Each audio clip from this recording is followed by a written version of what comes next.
اعوذ باللہ من الشیطان الرجیم بسم اللہ الرحمن الرحیم الصلاۃ والسلام علیک یا رسول اللہ وعلی آلک واصحابک یا حبیب اللہ الصلاۃ والسلام علیک یا نبی اللہ وعلی آلک واصحابک یا نور اللہ۔ الحمدللہ عز وجل، امید کرتی ہوں آپ سب خیریت سے ہوں گے، میں بھی خیریت سے ہوں۔ اللہ تبارک تعالیٰ کا کروڑ احسان کہ اس نے مجھے شفا یاب کر دیا، اور اس سے دعا ہے کہ میری بیماری کو میرے گناہوں کا کفارہ بنائے۔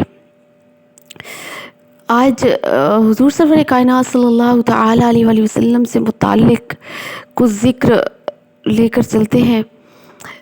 پیارے آقا صلی اللہ تعالیٰ علیہ وآلہ وسلم کی ایک حدیث ہے جو کہ جب سے میں نے سنی ہے تب سے میں تو اس کی دیوانی ہو گئی ہوں، اور آپ لوگوں کے ساتھ بھی میں شیئر کرنا چاہتی ہوں کہ فرمایا جاتا ہے، حضور فرماتے ہیں کہ جو بندہ مجھ پر روزانہ دن میں 50 مرتبہ درود پاک پڑھتا ہے تو کل قیامت کے دن میں اس سے مصافحہ کروں گا۔ ماشاء اللہ، سبحان اللہ۔ جس دن سے میں نے یہ پڑھی ہے، جس دن سے میں نے یہ سنی ہے، اس دن سے میں نے اپنا معمول بنا لیا ہے کہ میں نے اسے چھوڑنا نہیں ہے، ٹالنا نہیں ہے۔ تو میں نے اس کو اپنا معمول کیسے بنایا ہے وہ میں معمول آپ کو بتاتی ہوں، آپ بھی اس کو اسی طرح اپنا معمول بنا لیں۔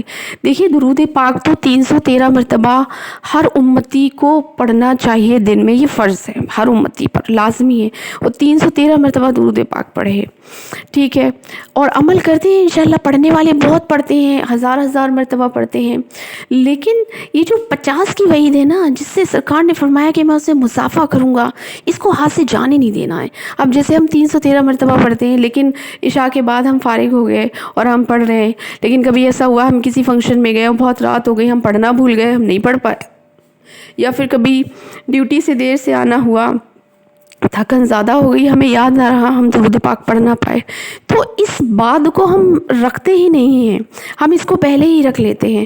تو میں نے اس کو کچھ اس طرح رکھا ہوا ہے کہ جب میں نماز پڑھتی ہوں تو نماز کے بعد 10 مرتبہ درود پاک پڑھتی ہوں بیٹھ کر، دعا کے علاوہ۔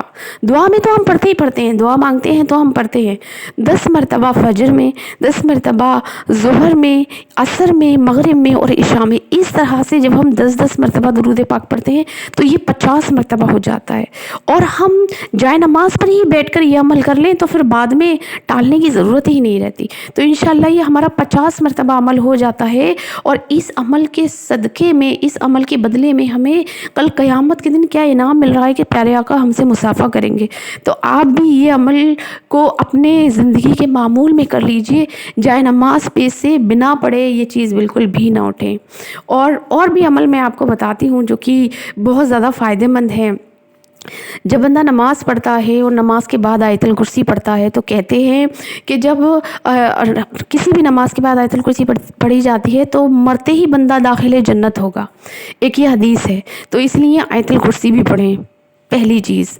دوسری چیز فرمایا جاتا ہے کہ جو شخص ہر نماز کے بعد چاروں کل پڑھتا ہے، قل اعوذ برب الفلق، قل اعوذ برب الناس، قل یا ایھا الکافرون، قل ھو اللہ احد، یہ چاروں کل جو بندہ پڑھتا ہے، کوئی بھی شیطان جنات اس کے قریب نہیں آتا ہے۔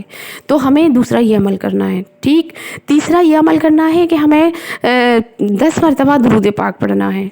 چوتھا ہمیں یہ عمل کرنا ہے کہ ہمیں لا الہ الا اللہ 10 مرتبہ پڑھنا ہے، اور پھر 3 مرتبہ محمد رسول اللہ، محمد رسول اللہ، محمد رسول اللہ پڑھنا ہے۔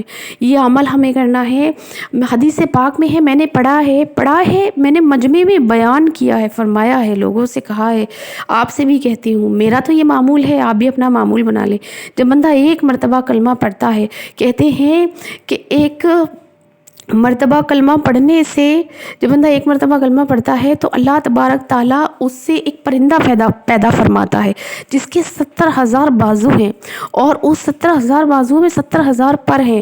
جب بندہ کلمہ پڑھتا ہے تو وہ ایک نہر میں غوطہ لگاتا ہے اور اپنے پروں کو جھاڑتا ہے، اس میں سے جتنے قطرے پانی کے گرتے ہیں اتنے درجات اس کلمہ پڑھنے والے کے بلند ہوتے ہیں۔ اور فرمایا جاتا ہے کہ جب بندہ کلمہ پڑھتا ہے، اللہ تبارک تعالیٰ اس کی بے حساب بخشش فرما دیتا ہے۔ تو ہمیں 10 مرتبہ کلمہ بھی پڑھنا ہے ہر نماز کے بعد، درود پاک پڑھنا ہے ہر نماز کے بعد، چاروں کل پڑھنا ہے ہر نماز کے بعد، آیت الکرسی پڑھنا ہے ہر نماز کے بعد، اور تسبیح فاطمہ پڑھنا ہے۔ یہ اپنا معمول بنا لیں، مطلب کوئی اس میں ایکسکیوز ہی نہیں ہے کہ میں بھول گئی، ایکسکیوز ہی نہیں ہے کہ میں بھول گئی، بالکل کیوں بھولوں؟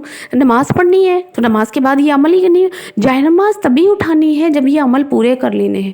انشاءاللہ آج ہی سے نیت کر لیں کہ یہ پختہ عمل ہمیں کرنا ہے اور اس طرح سے اللہ تبارک تعالیٰ کو راضی کرنا ہے انشاءاللہ عز و جل۔